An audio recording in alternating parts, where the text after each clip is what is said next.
Vamos a Apocalipsis, si me acompañan ahí en sus Biblias, Apocalipsis capítulo 2.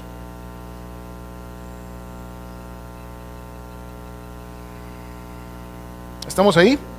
Apocalipsis capítulo 2. Escribe al ángel de la iglesia en Éfeso, el que tiene las 7 estrellas en su diestra, el que anda en medio de los 7 candeleros de oro, dice esto: yo conozco tus obras y tu arduo trabajo y paciencia, y que no puedes soportar a los malos, y has probado los que se dicen ser apóstoles y no lo son, y los has hallado mentirosos, y has sufrido y has tenido paciencia, y has trabajado arduamente por amor de mi nombre, y no has desmayado. Hemos visto hasta ahorita 4 de las características que tiene esta iglesia de Éfeso, las cuales características que Jesús aplaude o felicita a esta iglesia, y que las menciona de manera específica, y hemos ido analizando cada una de ellas, el por qué Jesús hace esto con la iglesia. Les recuerdo que el mencionarlas no es nada más para decir, ay, qué buena iglesia es aquella de Éfeso, sino para que nosotros podamos tomar, quizás si no tenemos esas características, tanto en lo colectivo como en lo individual, como lo hemos dicho en cada momento, tomar de cada uno de nosotros esas características. Y estamos viendo la número 5, que está ahí en la segunda parte, este versículo 3, donde dice: y has trabajado arduamente por amor de mi nombre, y no has desmayado. Esta expresión, trabajado arduamente, significa que ha habido golpe, que ha habido azotamiento, y esto metafóricamente lo que representa es un arduo trabajo, un trabajo pesado, un trabajo que resulta en fatiga, y un trabajo que ha requerido mucho que hacer.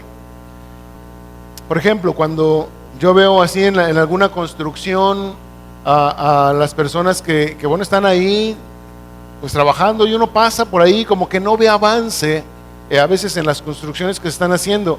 Sin embargo, cuando uno se detiene y observa el trabajo que las personas que están ahí construyendo y haciendo diferentes cosas están haciendo, realmente uno se sorprende de lo laborioso, o sea, de tantas cosas que hay que hacer en una construcción, y que a lo mejor en el global no se distingue de un día para otro, pero cuando uno va observando el detalle, se da uno cuenta por qué las personas que se dedican a este asunto de la construcción, por ejemplo mi hermano Jorge, pues él se dedica a esto. ¿Cómo termina el día, hermano? Agotado, ¿no? ¿Por qué? Porque lo que se hace en eso es pesado, es laborioso, a veces como que son muchas cosas. Bueno, esa es la figura que Jesús está poniendo aquí para exaltar lo que es una característica de esta iglesia. Él le llama que esta iglesia ha trabajado arduamente. Ahora, ¿a qué se refiere Jesús con trabajar arduamente? No es actividad por actividad, esto es, no debemos malentender el hecho de que, es que hoy vamos a por ejemplo, nosotros en la iglesia donde nacimos, había algunas actividades que eran mes a mes, e incluso en diferentes ramas o grados, por ejemplo, de los niños, de los jóvenes, de las mujeres, y había actividades de convivencia con las demás iglesias, del movimiento al que pertenecía a nuestra iglesia, y se llamaban confraternidades, y entonces íbamos a una confraternidad, y luego íbamos a otra, y luego cuando de repente, por ejemplo, a mi esposa le encomendaron junto con otras hermanas la parte de la confraternidad de los niños, y luego oportunamente a nosotros la parte de los jóvenes también, y había muchas cosas que hacer. Y cuando uno analiza lo que se avanzaba con eso, uno podría decir, oye, ¿realmente estamos haciendo las cosas adecuadas, o es nada más nos estamos entreteniendo? Hay cosas, mis amados, que a veces se hacen y que nada más nos mantienen activos, pero no nos mantienen trabajando, y es algo que tenemos que diferenciar. Cuando Jesús está hablando aquí de que esta iglesia de Éfeso ha trabajado arduamente, está hablando obviamente de el trabajo de la edificación en la iglesia. No estoy hablando del templo, o sea, de la construcción, sino de la edificación en las vidas de los creyentes. Si analizamos lo que es la parte de la carta que Pablo mismo escribe, por ejemplo, a la iglesia de Éfeso, Cuando vemos el detalle, vemos cómo Pablo se ha ido encargando, y no nada más él, sino las personas que él dejó a cargo de la iglesia, de verdaderamente ir edificando esta iglesia en la doctrina, en la sana palabra, en un cuidado adecuado de la iglesia. Y es justamente lo que Jesús está exaltando. Pero además dice que este trabajo, que ha sido mucho, que ha sido arduo, ha sido, me encanta esta frase que Jesús utiliza aquí, por amor de mi nombre, dice él. O sea, la motivación principal que una iglesia debe tener para trabajar, para hacer las cosas, debería ser no tanto el entretenernos, no tanto pues ahora vamos a buscar qué hacer por acá, y si no tenemos esto por acá, vamos más para allá. No, la motivación principal debe ser justamente porque amamos al Señor Jesús.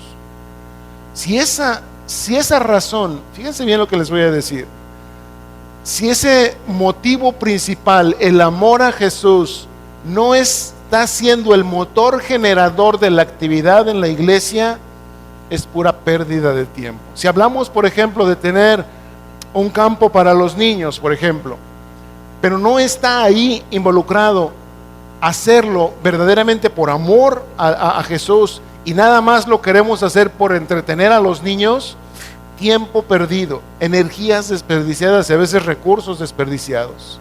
Lo que Jesús verdaderamente está observando y halagando de esta iglesia es, insisto, el trabajo que se ha hecho por amor al nombre de Jesús. No por cuestiones humanas, sino por la dirección clara al nombre de Jesús. Miren qué tan importante es esto. Si me acompáñenme a Hechos, por favor. Vamos a ver ahí algunos detalles. Yo sé que esto es una historia que conocemos, pero vale la pena destacarlo aquí, porque cuando Jesús está dirigiéndose a esta iglesia en este halago acerca de su arduo trabajo por amor a Él, vale la pena entender a qué se refiere. Ahí en Hechos capítulo 11,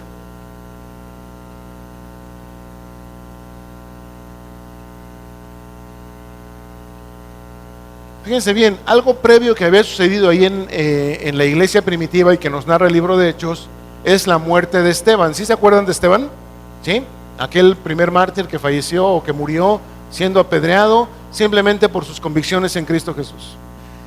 Y nos dice a partir del versículo 19: ahora bien, los que habían sido esparcidos a causa de la persecución que hubo con motivo de Esteban, pasaron hasta Fenicia, Chipre y Antioquía. Fíjense bien, ahí en Jerusalén, que fue donde se llevó a cabo la ejecución de Esteban, gracias, y lo pongo entre comillas, gracias a esa ejecución, se vino una persecución fuerte contra los cristianos.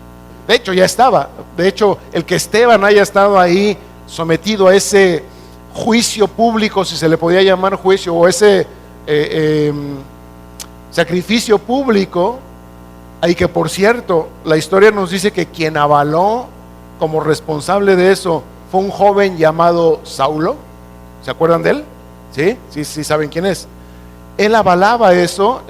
A sus pies, a los pies de este joven Saulo, se pusieron las ropas de Esteban antes de sacrificarlo a él. Bueno, en la circunstancia que había en ese momento ahí, era una persecución terrible. De hecho, yo creo que ustedes se acuerdan también que a lo que este joven Saulo se dedicaba en aquel entonces era justamente a perseguir cristianos.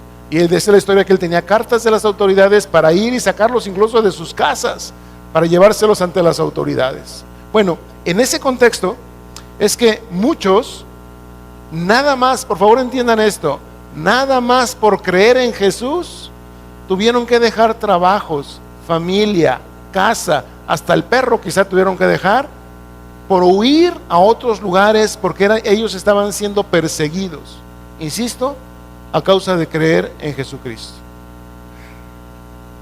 Eso, mis amados, es un trabajo.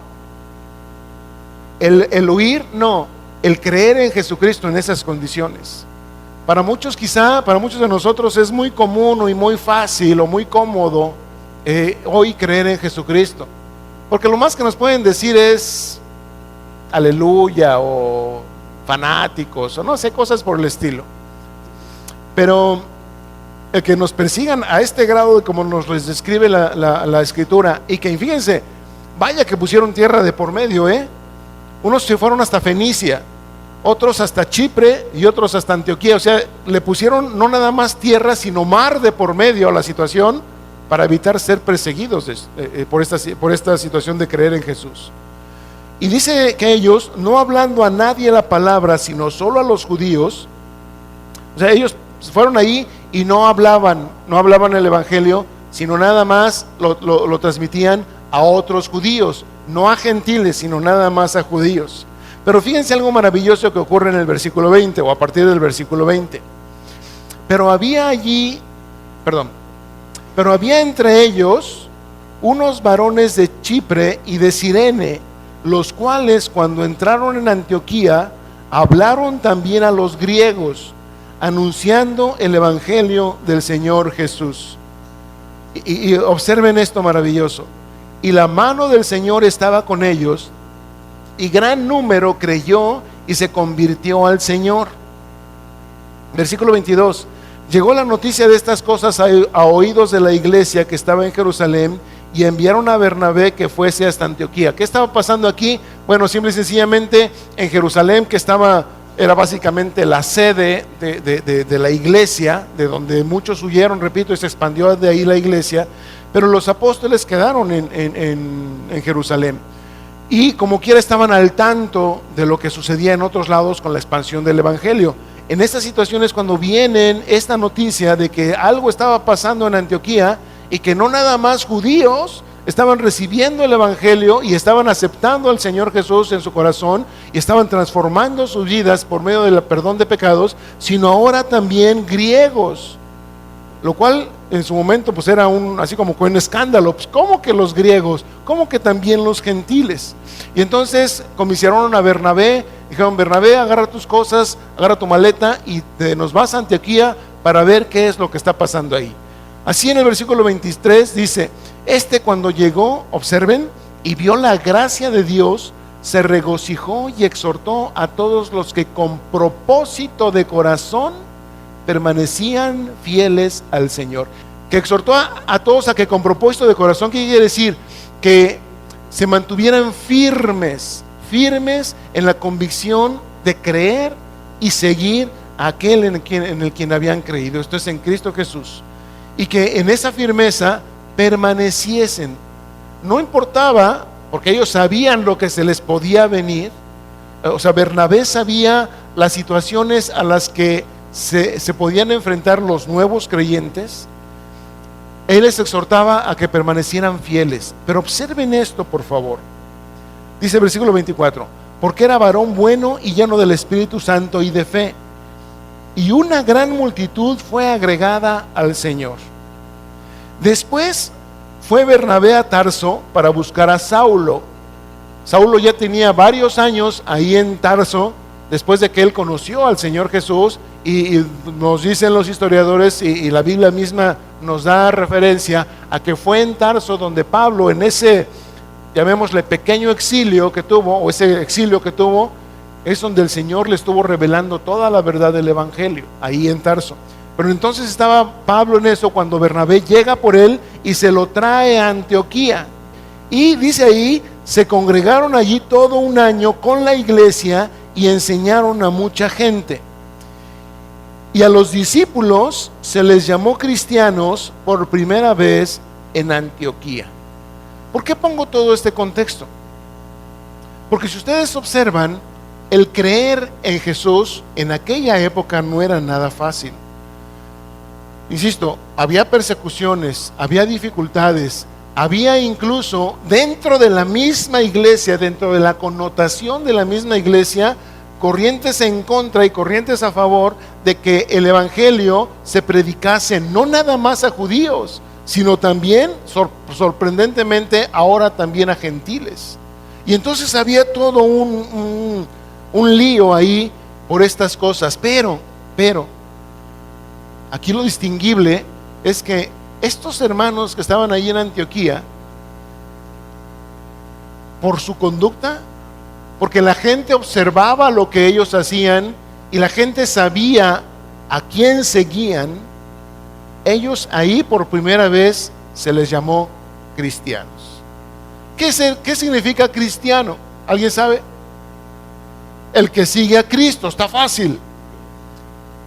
Y ellos estaban dispuestos a que por el nombre, fíjense bien, ya no nada más de Cristo, que era bastante importante, sino porque ahora ellos eran llamados por los demás, por los de fuera de la iglesia, eran llamados cristianos, tenían un compromiso mayor. ¿Por qué? Porque la gente estaba empezando a verlos a ellos que seguían el nombre o aquel que llevaba el nombre de Cristo. Y eso, mis amados, pues fue un motivo más que suficiente para que ellos verdaderamente pudiesen estar listos para soportar todas las situaciones que, bueno, ahí el libro de los Hechos y otras cartas de Pablo y de Pedro nos narran que estos hermanos pasaron ahí. ¿Por qué?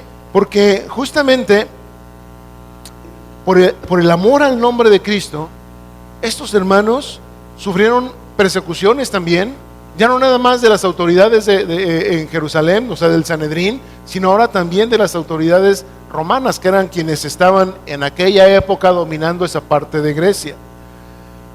Y muchos de ellos estuvieron dispuestos, repito, por el nombre de Jesús, a sufrir cualquier desaveniencia que pudiera venir en su contra.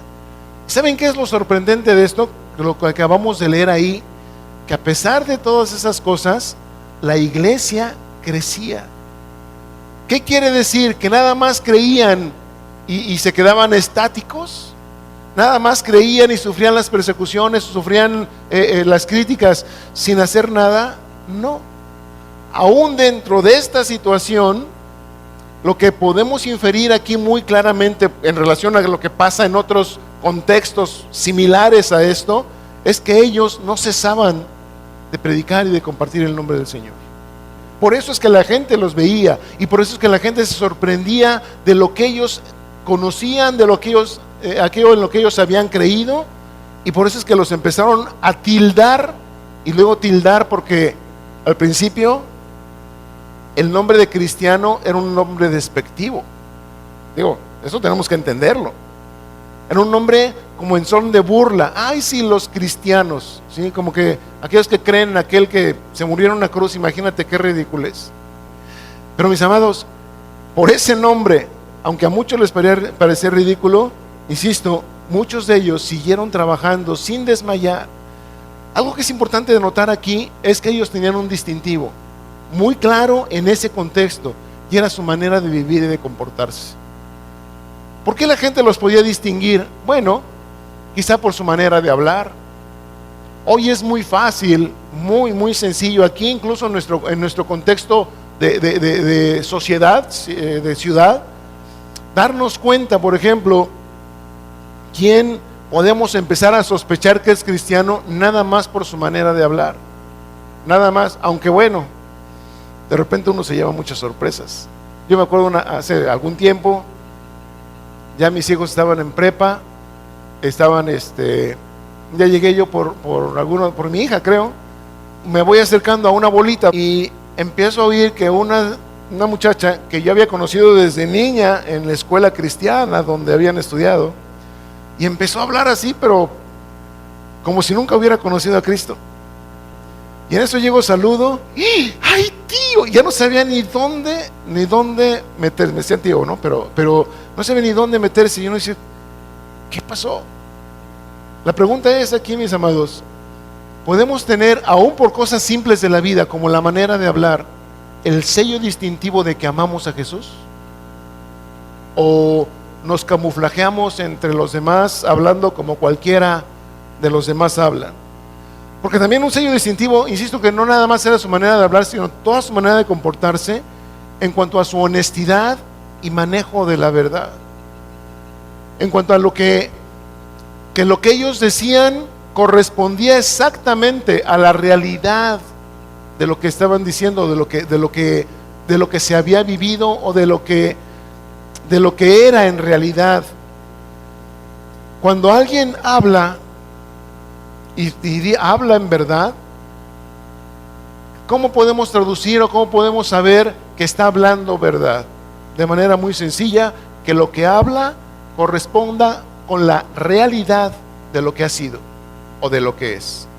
¿Estamos? Oye, es que yo fui a tal lugar, y que en realidad lo que él está diciendo corresponda a lo que él hizo.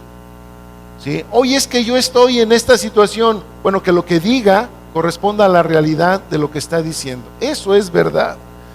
Problema cuando lo que decimos no corresponde a la realidad. Y entonces sí tenemos un serio problema.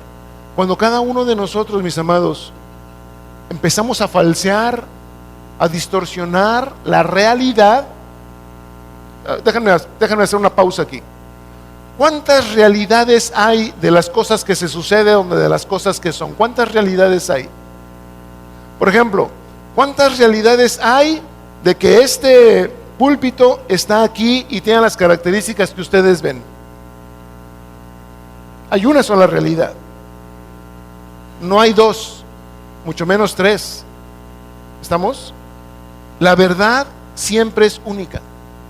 No tiene versiones. ¿Estamos ahí claros? Bueno, problema es cuando cualquiera de nosotros lo que decimos no corresponde a la realidad. ¿Por qué? Porque ahí lo primero que se puede dudar es si verdaderamente amamos o no al Señor. ¿Por qué? Porque Jesús es verdad. Jesús es la manifestación más clara, más contundente y más eterna de lo que es la verdad. Cuando tú y yo no enfocamos nuestro dicho, nuestra vida con la realidad de lo que es, insisto, estamos distorsionando aquello que decimos tener como relación con Cristo. Porque Dios y Cristo son verdad. Cristo es Padre de verdad. Y el Señor ama la verdad aún en lo íntimo, dice la Escritura. Estos hermanos de ahí de Antioquía manifestaban también su amor por el Señor, y esto lo vamos a ver más adelante, ustedes lo van a observar. Su amor por el Señor también en cuanto a sus relaciones unos con otros, ¿sí? No había de que pasa un hermano y le doy un coscorrón, o pasa el otro y le meto el pie, o pasa el otro y hablo mal detrás de él. Eso no había. ¿Por qué? Porque amaban al Señor y seguramente entendían, aún así en su tierna edad cristiana, que Jesús había dicho y orado para que su pueblo, su iglesia, aquellos que conocerían al Padre por medio de los que llevarían el mensaje del Evangelio, Jesús había orado que ellos, Padre, sean uno, como tú y yo somos uno. Todo este estilo de vida, mis amados, los marcaba a ellos justamente como cristianos. Y repito, soportaron todas las burlas, todas las críticas, aún el mote de cristianos, por amor al nombre del Señor. Y no nada más eso, mis amados. Dice Cristo aquí, me regreso un poquito ahí al mensaje de Éfeso, que no nada más han trabajado por amor al nombre del Señor, sino que dice, y que no han desmayado. Esto es bastante importante, porque justamente esta expresión es, bueno, ¿qué significa desmayar? Así en términos, ¿qué entendemos por desmayar?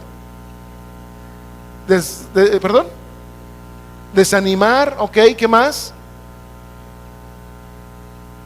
Perder el conocimiento, bueno, eso sería un estado en una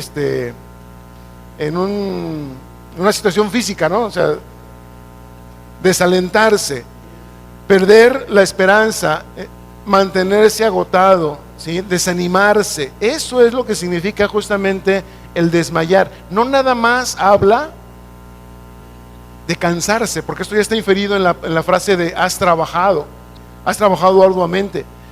Aquí básicamente esta frase de que no has desmayado es que lo que Jesús está diciendo es que tu ánimo o su ánimo no se ha agotado. Su ánimo, su manera o sus ganas de seguir hacia adelante no ha cesado.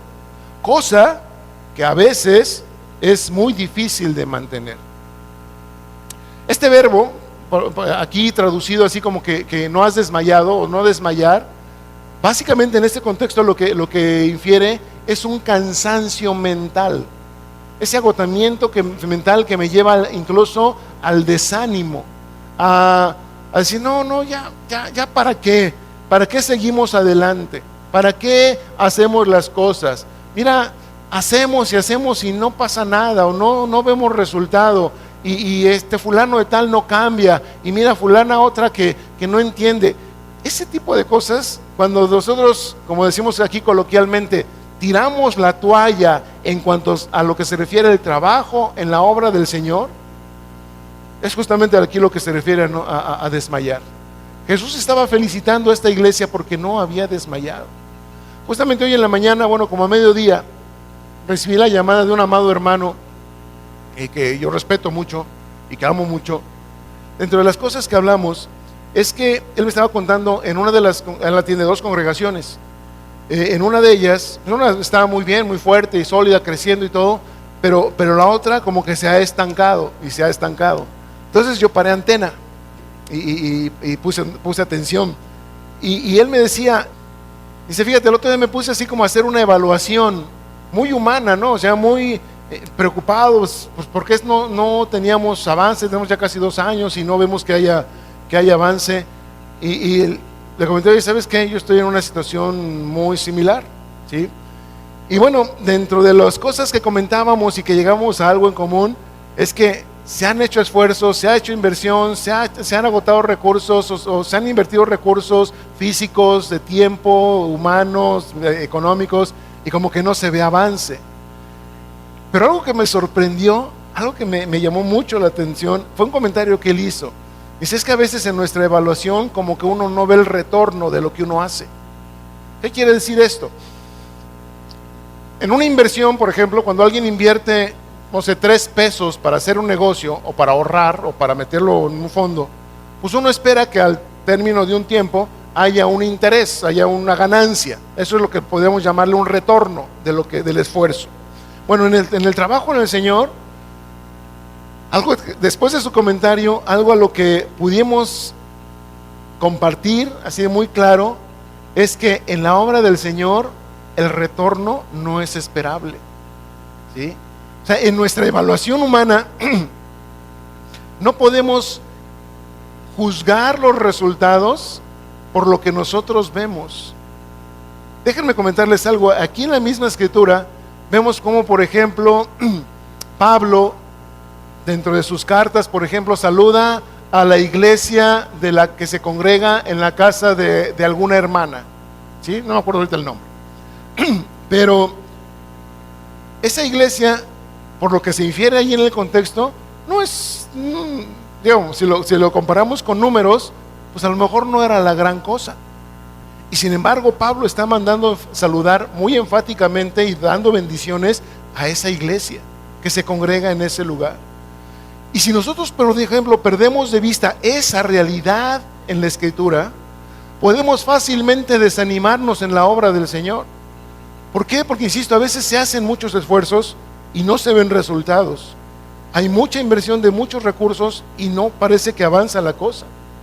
Este pastor me decía, a fin de cuentas, dice, yo he estado orando y el Señor me puso muy claro, y voy a tratar de repetir lo que él me decía. El Señor me puso muy claro, yo no te envié a evaluar resultados, te envié a predicar. Fue lo que él me decía. Y yo, oye, pues tienes razón. Y me dice, oye, ¿a ti qué te ha dicho el Señor? Porque me dice que también lo he estado buscando. Le digo, pues yo lo tengo bien claro, casi desde el principio que empezamos a orar a este respecto particularmente. La convicción de parte del Señor fue muy claro. Tú predica a uno como si predicaras a 100. No importa que sea uno, como si fueran a 100. Y a 100 predícales como si fuera uno. O sea, así de tan personal y tan detallado, como para que el crecimiento individual de cada uno de los que están ahí. Algo, mis amados, que es importante entender es que lo que Jesús está diciendo aquí a la iglesia de Éfeso respecto a esto que estamos leyendo: has trabajado arduamente por amor de mi nombre y no has desmayado. Aquí la pregunta sería: ¿Cuántos de los que formamos la iglesia, y estoy hablando de la iglesia en general, independientemente de cómo se llame y en dónde esté, cuántos podemos decir que amamos el nombre del Señor? No me conteste usted solo la respuesta para usted. ¿Cuántos podemos decir que amamos el nombre del Señor? Porque repito, eso es lo que Jesús está con respecto a Éfeso alabándoles. Ahora, yo te pido que contestes o te contestes esto de manera muy cuidadosa, no emocionalmente ni por el contexto de la ubicación donde estamos ahorita. Porque a lo mejor nos es muy fácil decir, sí, incluso si dijéramos, bueno, a ver, levante la mano, ¿quién ama al Señor? Pero pues todos levantamos nuestra mano. Pero déjame decirte esto, esta respuesta de amar al Señor debe traducirse en esto: ¿cuánto tiempo y cuánto esfuerzo podemos dedicar al Señor? Pregunto. ¿Por qué? Porque a veces se nos olvida que amar al Señor, como también lo vamos a ver, es con todo lo que somos, con todo lo que tenemos, con todo nuestro ser, desde nuestra mente, nuestra alma, nuestras fuerzas, todo, ¿sí? Si nosotros decimos amamos al Señor y no estamos dispuestos a servirle a Él, la pregunta es, ¿será? ¿Será que verdaderamente le estamos amando? Insisto, Jesús ve a esta iglesia y después de que le dice, yo conozco tus obras, le dice también que esta iglesia ha trabajado, se ha esforzado por amor, como único motor, por amor a su nombre, al nombre de Jesús, y no ha desmayado. ¿Cuánto tiempo, mis amados? ¿Cuánto tiempo esta iglesia trabajó? No lo sabemos. No lo sabemos. La cosa es que nosotros, ¿cuánto tiempo llevamos? No me refiero a como congregación, bueno, sí como congregación, pero ¿cuánto tiempo llevamos sirviendo al Señor? O cuando levantamos la mano para decir, sí, yo le entro, yo sirvo y lo que sea. ¿Cuánto tiempo nos dura la euforia? Miren, es que es bien triste, y lo tengo que decir, perdónenme, que a veces funcionamos como llamaradas de petate. ¿Sí se entiende esa expresión aquí? ¿Sí? ¿Sí queda claro? Nomás un ratito, y sí, prende mucho, pero se acaba rápido, se acaba rápido. Y Jesús, parte de lo que está alabando en esto, es no nada más el trabajo arduo, sino el no desmayar. Porque ¿de qué nos sirve trabajar mucho o un poquito y después doblar las manos? O echarnos para atrás porque ya no puedo, porque veo que la obra es difícil. Y miren, esto tiene mucho que ver justamente con lo que sigue, versículo 4. Si tú lo observas, hemos hablado de 5 felicitaciones que Jesús hace a esta iglesia en Éfeso. 5, que son bastantes, Y uno diría, a mí me gustaría estar así, en esas características. 5 características buenas, aplaudibles de parte de Jesús. Sin embargo, llega el versículo 4 y vemos que hay una sola amonestación, una sola palabra en contra, de que parte de Jesús hacia esta iglesia.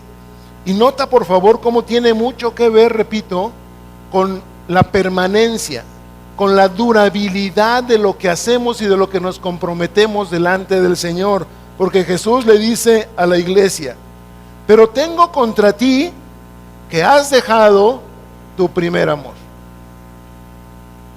De manera sencilla, sin meternos mucho a la parte ahorita, a la parte exegética, o sea, a entender esto desde la raíz, lo que esto nos dice así, o que nos da a entender de manera directa, es que hubo un momento en que esta iglesia, o quizá cualquiera de nosotros, cuando conocimos al Señor, hombre, estábamos que ardíamos, que rebosábamos santidad, rebosábamos alabanza, rebosábamos fidelidad, rebosábamos, evangelismo, de compartir a otros, esa fogosidad tremenda que de repente está en nosotros para hablar de lo que estamos estrenando como vida nueva en Jesús. Pero llega un momento en que esto, ¡pum!, de repente, quizá en la rutina, quizá en la cotidianeidad de nuestra actividad o de nuestra religiosidad, este primer amor se pierde. ¿Por qué? Porque quizá desmayamos, porque quizá no estamos dispuestos a largo plazo. El otro día compartíamos, yo no me acuerdo si fue aquí o fue en domingo. ¿Para cuánto tiempo nos llama el Señor a estar con Él? ¿De aquí hasta cuándo? O a que nos llame o a que Él venga, ¿estás de acuerdo? Pero no es para un momentito, es ahí el contexto que veíamos en aquella ocasión es toda la carrera que tenemos por delante. ¿Cuánto puede hacer? No lo sabemos. No lo sabemos. A lo mejor mi carrera es muy corta y mañana ya se acabó mi carrera. Yo feliz, ahí se quedan. Pero no sabemos. La cosa es, ¿estamos dispuestos a largo plazo? Porque miren, esta amonestación que Jesús hace a la iglesia de Éfeso, es una amonestación muy sentida, es la única, es la única de esta iglesia, pero es muy sentida, es muy importante de parte del Señor. Déjame, te voy a dar un esbozo de esto, aunque yo sé, no lo vamos a acabar ahorita, pero para ir abriendo boca para la siguiente reunión. Cuando Jesús dice aquí que esta iglesia ha dejado su primer amor, ¿sabes cómo se traduce o de dónde viene esta palabra amor en nuestro español? ¿Sabes qué palabra se utiliza ahí en el griego, en el idioma original que esto está escrito? La palabra ágape. Y muchos hemos sido enseñados en que, bueno, hay tres tipos de amor: amoreros, que es el amor físico, que tiene que ver con lo sexual; el amor filial, que tiene que ver con las relaciones padres, hijos, unos con otros, en fin, ¿sí? Esposo, esposa, que también, bueno, incluye la parte de eros, pero también se habla del amor ágape. Y en muchas ocasiones yo me acuerdo que se nos enseñaba que el amor ágape es el único que puede tener amor de este tipo es Dios hacia nosotros. ¿Sí? ¿Sí sabían eso? Pues oh sorpresa, que Jesús aquí le está reclamando a la iglesia que esta iglesia ha perdido su ágape, su primer ágape. ¿Qué quiere decir esto, mis amados? Que este amor ágape no es nada más el amor que Dios puede darnos a nosotros, que es un amor muy especial, sino también el que Él espera de nosotros. A Él amarlo de tal manera que no tenga nada que ver ni con lo físico ni con lo anímico, sino un amor que solamente pueda ser entregado nada más a Dios. Es un amor exclusivo para Él, así como Él nos ama exclusivamente, Él a nosotros, ¿sí? Pero es sorprendente darnos cuenta cómo, insisto, esta palabra ágape aparece aquí en este reclamo de Jesús. Este ágape la iglesia lo perdió. ¿Por qué? Pregunta, mis amados. El amor, de acuerdo a lo que vemos en la Escritura, el amor que Dios espera de nosotros. Bueno, aquí vienen dos preguntas. ¿Cómo debe ser? Primera pregunta. Y luego, ¿en qué dirección debe ser ese amor? Repito, de acuerdo con lo que la Biblia nos enseña, el amor que Dios espera de nosotros, ¿cómo debe ser y en qué dirección debe ir ese amor? Primera respuesta: ese amor debe ser siempre, siempre, siempre exclusivo, único y lo más grande que nosotros podemos otorgar. Dios no espera menos de nosotros. No me voy a detener ahorita, nada más porque no me va a dar tiempo, ya me avanzó mucho la hora, pero te lo dejo ahí, lo veremos más adelante. Lo que Dios espera de nosotros es exclusividad. Espera de nosotros fidelidad, y no nada más fidelidad, sino intensidad de amor. ¿sí? Así es como Dios espera que le amemos. Ahora pregunta, ¿nuestro amor hacia Dios en qué dirección debe ir? Debe ir en dos, es bidireccional. El amor que Dios espera de nosotros es bidireccional. Vertical, de abajo hacia arriba, o sea, de nosotros hacia Dios. Y horizontal, esto es entre nosotros. Si cualquiera de los dos, entiéndeme esto por favor, si cualquiera de los dos o de los dos rumbos direccionados de nuestro amor, en el amor que Dios espera de nosotros, repito, si cualquiera de los dos falla, problema. Ahí ya no podemos decir que amamos a Dios. Te voy a adelantar un poquito. Yo puedo decir, amo a Dios, pero aborrezco a mi hermano, que es una cita bíblica. ¿Puedo decir eso? No, definitivamente no. Esta iglesia había perdido su primer amor. Esta iglesia, Jesús ahora la confronta. Tienes muchas cosas buenas, loables, envidiables. Espero que las tengamos, que las vayamos adquiriendo si no las tenemos.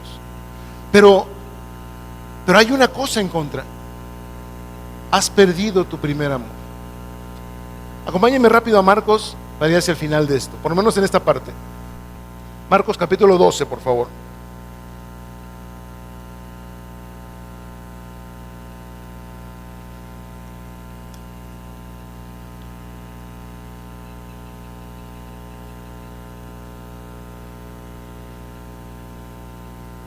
Jesús, en el contexto en que esto está, vamos a leer, bueno, Jesús ha estado siendo sometido a prueba, así a prueba, por algunos de los escribas y de los fariseos que estaban ahí alrededor cuando Jesús enseñaba.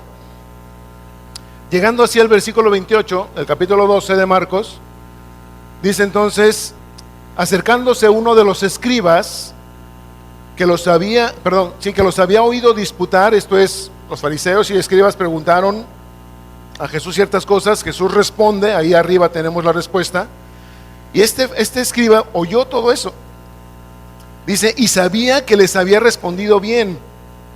O sea, la respuesta de Jesús fue correcta. Le preguntó, ¿cuál es el primer mandamiento de todos? Observa versículo 29. Jesús le respondió, el primer mandamiento de todos es, oye Israel, el Señor nuestro Dios, el Señor uno es, y amarás al Señor tu Dios con todo tu corazón y con toda tu alma y con toda tu mente y con todas tus fuerzas. Pregunta, ¿se lo sacó Jesús de la manga? No, esto ya estaba escrito desde el Antiguo Testamento. Y dice Jesús, este es el principal mandamiento, y el segundo es semejante: amarás a tu prójimo como a ti mismo. No hay otro mandamiento mayor que estos. Ni trabajar mucho, ni esforzarse, ni sufrir penalidades, ni no desmayar, ni ninguna otra de las características que ya vimos son suficientes si estos mandamientos están deficientes en nuestra relación con Dios. Dice en el versículo 32, entonces el escriba le dijo, observa esto, bien maestro, verdad has dicho, que uno es Dios y no hay otro fuera de él, y el amarle con todo el corazón, con todo el entendimiento, con toda el alma y con todas las fuerzas, y amar al prójimo como a uno mismo, es más que todos los holocaustos y sacrificios. Nota esto, esta respuesta de este escriba incluyó algo que Jesús no había dicho, por lo menos no lo había dicho literalmente, sino que lo infirió. No hay otros mandamientos mayores que esto. Y nosotros, como pueblo de Dios, a veces nos confundimos y creemos que los sacrificios, que lo que yo haga por Dios es mayor que amar a Él con todo lo que soy y amar a mi prójimo. Y observen la respuesta de Jesús a este hombre. Jesús entonces, viendo que había respondido, ¿cómo? Sabiamente, le dijo: no estás lejos del reino de Dios. Fíjate qué respuesta de Jesús a este hombre. Porque digo, a veces oímos hablar de fariseos y de escribas y ¡pum! En automático les ponemos touch. En automático, en nuestra mente. Pero ¿sabes una cosa? Por lo menos este hombre que estaba aquí, él estaba cuestionando a Jesús por saber, y le está afirmando o complementando la respuesta de Jesús, y Jesús, que lo conoce por ser Jesús, le dice: no estás lejos del reino de Dios, has respondido sabiamente. Mis amados, déjame hacerte una pregunta ya para terminar. ¿A qué se refiere Jesús cuando le dice a esta iglesia: has dejado tu primer amor? La palabra primer, empleada aquí, protos en el griego, significa el primero. Pero fíjate bien en esto: el primero no nada más en tiempo. O sea, no nada más se refiere a, bueno, es esto porque ocurrió media hora antes que esto otro. Sí infiere lo primero en tiempo. También infiere lo primero en lugar. Esto es, esta es la primera fila, luego la segunda y ahí te vas, pero esta es la primera fila. No nada más se infiere eso, sino también incluye primero en orden e importancia. Nota esto: hay cosas que tú y yo hacemos, hay cosas que tú y yo sentimos, hay cosas que tú y yo tenemos, hay afectos nuestros, y a cada una de estas cosas hay cosas que están en un lugar más preeminente. Déjame hacerte una pregunta y espero que me contestes bien. Maridos, ¿a quién aman más? ¿A su esposa o a su perro? Si me contestan el perro, nos echamos allá arriba una buena tanda de charlas del matrimonio, ¿eh? Yo obviamente hice una pregunta exprofeso para que me contestaran que a su esposa. Pero a lo que voy es, nuestros afectos tienen un orden de importancia, o deben tener un orden de importancia. Así como, por ejemplo, en las cosas, ¿no?, que tenemos, a veces estimamos más. Ya no sirve, el reloj que me heredó mi abuelito, ya no sirve el reloj, pero me lo heredó mi abuelito. Estimo más una cosa de esas que el reloj nuevo que me regalaron hace un poquito de tiempo, por ejemplo. Hay cosas que son primeras, no nada más, repito, en tiempo, en lugar, sino también en orden e importancia. ¿Sabes qué quiere decir esta palabra amor, ágape? Ahí en el contexto de lo que Jesús está diciendo: has perdido tu primer amor. O sea, no nada más habla de el primero en tiempo, sino también lo primero en importancia. Y eso es lo grave, porque esta palabra ágape, que está aquí en este contexto que Jesús utiliza, por ejemplo, cuando vemos el libro de Cantares, vemos ahí como de una manera tremenda, apasionada, verdaderamente llena de ganas de estar con el amado y el amado con la amada. Vemos como, por ejemplo, usan expresiones como un festín de amor, o él me llevó y me dio a comer sus manzanas y mi amado comerá de las manzanas o me llevó y me metió a la cámara y ahí disfrutamos, y cosas por el estilo. Eso se llama un festín de amor. Y es justamente lo que Jesús está diciendo aquí: has perdido ese festín de amor. No nada más refiriéndose a lo que teníamos al principio de nuestra relación con Él, que ya es bastante grave, sino que ahora le hemos dado a otras cosas que no deberían ser importantes mayor importancia que lo que nuestra relación, nuestra intimidad, nuestra cercanía con Él debería tener.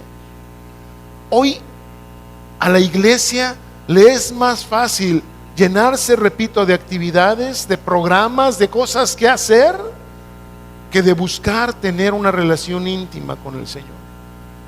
Hoy nos es más fácil ir a la iglesia en lo personal, o sea, cada uno, ir a la iglesia y ya, que mantener todos los días durante un tiempo de nuestro cada día esa relación personal íntima con el Señor. Eso, esta iglesia lo perdió. Lo vamos a seguir desmenuzando. Pero yo te pregunto hoy, ¿podrá decir de ti, de nosotros, esto el Señor en nuestra situación actual? ¿Podrá decirnos con toda certeza, has perdido tu primer amor? Honestamente espero que no. Pero si sí, a lo mejor hay cosas que hacer, mis amados. Hay cosas que tenemos que cambiar dentro de nosotros para recuperar y entrar nuevamente a esa relación. ¿Por qué? Porque lo que sigue está tremendo, ¿eh? Y Jesús nos dice, arrepiéntete de haber dejado el primer amor. Y si no te arrepientes, quitaré tu lugar del candelero. Y te recuerdo que se pasea en medio de los candeleros que representan a la iglesia en su conjunto. Pero Él dice, si no te arrepientes, si no vuelves a tomar, déjame ponerlo así parafraseando, si no vuelves a disfrutar, a aprender, a buscar y gozar ese festín de amor, de intimidad conmigo y con tu prójimo, si no te arrepientes de eso, yo puedo quitar tu candelero de su lugar. Así de grave es. Pero ¿sabes qué? Déjenme usar esta frase coloquial, si nos ponemos las pilas, si realmente recapacitamos y entendemos lo que el Señor está diciendo y reaccionamos correctamente, la bendición, mis amados, ahora sí, como dicen aquí en Monterrey, no nos la acabamos. No nos la acabamos. ¿Ok? Entonces, te dejo esta pregunta. ¿Amamos al Señor como al principio? ¿Es nuestro primer amor con el Señor lo que hoy estamos disfrutando o ya no? ¿Sí queda clara la pregunta? Bueno, ahí se las dejo y los espero, de veras, espero verlos la próxima semana y vamos a meternos a esto porque tiene mucho, esto es muy amplio. Insisto, es una sola amonestación, pero involucra muchas cosas de nuestra relación con Dios. Y yo creo que si vemos esto, mis amados, algo tiene que pasar en nosotros, algo para acercarnos más a esa relación con Dios y con los demás. Amén. Bendito Dios y Padre, gracias, Señor. Gracias porque tú eres el Dios que ve a su pueblo. Tú eres un Dios que sabe de las cosas de su pueblo y sabes el corazón, conoces perfectamente cada situación de tus hijos, de tu iglesia. Y por eso, Señor, es que con toda certeza alabas lo bueno, Señor, pero también criticas lo deficiente. Señor, nos ponemos en tus manos. No en vano el rey David decía, escudriña mi corazón y ve si hay aquí en mí caminos de perversidad.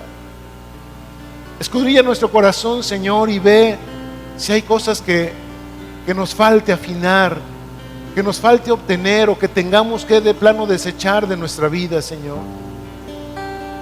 Por único propósito, Padre, de permanecer en la promesa que tú nos has dado, en esa maravillosa esperanza, Señor, de estar contigo como parte de tu iglesia redimida, Señor, hacia la eternidad.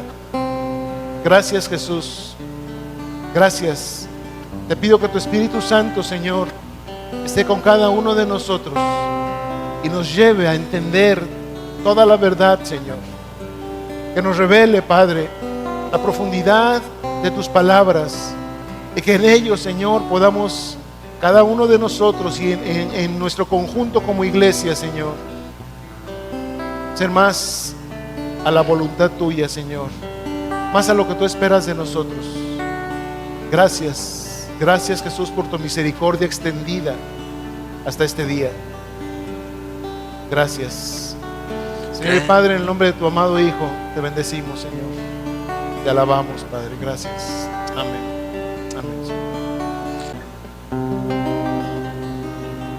Bien, mis amados, pues estamos despedidos. Que Dios le bendiga. Piense mucho en esa pregunta. ¿Realmente amamos a Dios como al principio? ¿Como nuestro primer amor? ¿O usted sabe? ¿Sí? Que Dios le bendiga y le guarde.